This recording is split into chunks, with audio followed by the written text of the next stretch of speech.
శ్రీ విష్ణు రూపాయ నమ శివాయ. శ్రీ విద్య ప్రేక్షకులకి ఈరోజు స్వాగతం. మేషరాశి, సింహరాశి అలాగే ధనుసు రాశి వారికి ఈరోజు చాలా బాగుంది. కొన్ని విషయాల లోపల కొద్ది హడావిడి ఉంటుంది, కానీ ఈరోజు మీకోసం బాగానే ఉండబోతుంది.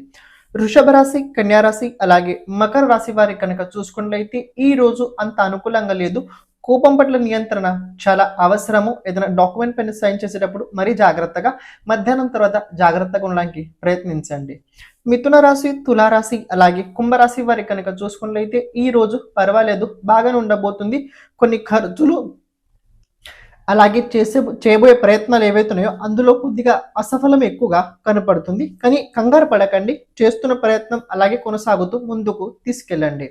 కర్కటక రాశి, వృశ్చిక రాశి అలాగే మీన రాశి వారి కనుక చూసుకున్నట్లయితే ఈ రోజు అంత అనుకూలంగా అయితే కనిపించట్లేదు. ప్రత్యేకంగా బుద్ధి పైన నియంత్రణ చాలా అవసరము.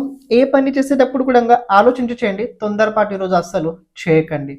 ఈ రోజు ప్రతి ఒక్కరూ విష్ణు సహస్రనామ స్తోత్రాన్ని తప్పకుండా చదవండి. శ్రీమాత్రేయ నమః.